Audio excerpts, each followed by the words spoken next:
Il était un homme, mais pas comme les autres. Un visionnaire, un souffle, un océan de lumière. Mesdames et messieurs, aujourd'hui, on ne parle pas d'un guide ordinaire. On parle d'un maître soufi, un panafricaniste, un homme dont le nom fait trembler les siècles. 8 novembre 1900, Taïba Niassène. Un enfant naît, on l'appelle Ibrahim. Il ouvre les yeux dans une maison où tout respire le Coran. Son père, El Hadj Abdellah Niass, résistant aux côtés de Moba Jahouba, un combattant, devenu cultivateur, un maître qui a choisi la charrue et le livre plutôt que l'épée. C'est dans cette atmosphère que grandit Ibrahim. À 15 ans, il connaît le Coran par cœur, chaque mot, chaque verset, pas seulement sur ses lèvres, dans son cœur, dans son âme. Puis vient le drame, 1922, son père rend son âme à Allah.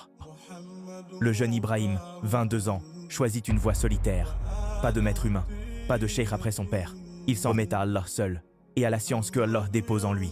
Alors, arrive le moment, 1929, Kaolack. Il proclame « Je suis Sahib al-Fayd », un mot, un tonnerre, une annonce qui bouleverse l'histoire, le Fayd, l'effusion prophétisée par Cheikh Ahmed Tejani, un flot de lumière qui rend la Marifatullah accessible à tous, hommes, femmes, riches, pauvres, savants, ignorants, tous. Imaginez la scène, un disciple tremblant, illettré, qui s'assoit devant lui, quelques paroles, un dhikr, et soudain, les larmes coulent, le cœur brûle, la gnose est là, la proximité avec Allah, un miracle à portée de main.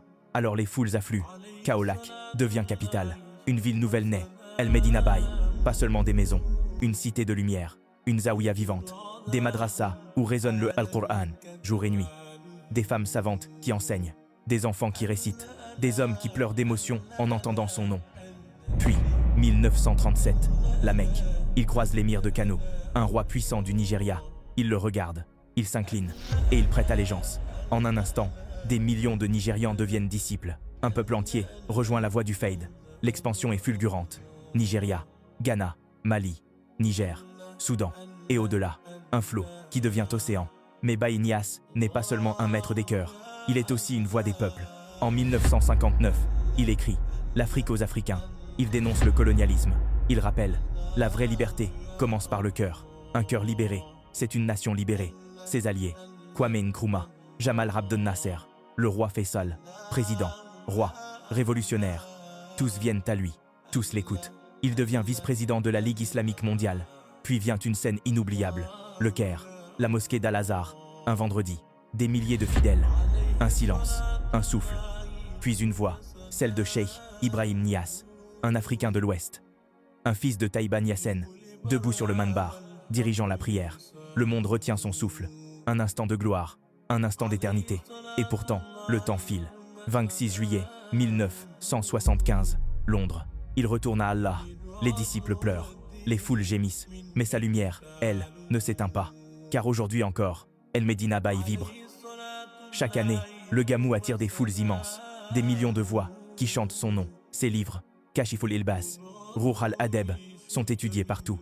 Ses poèmes, en l'honneur du prophète sallallahu alayhi wa sallam, sont récités entre larmes et prières. Et au XXIe siècle, le Fayd continue. Les zaouïas existent aussi dans l'espace numérique. La lumière voyage à la vitesse d'Internet. Mais c'est toujours la même source, le même flot, le même héritage. Alors, que retenir de cette histoire? Qu'un enfant né dans un village sénégalais a bouleversé le monde, qu'il a uni le dhikr et la politique, la science et la liberté, la foi et la dignité, et qu'il a montré qu'avec le Coran, avec l'amour du prophète, sallallahu alayhi wa sallam, et avec la sincérité envers Allah, un homme peut illuminer des continents. Moi, je fais que raconter l'histoire.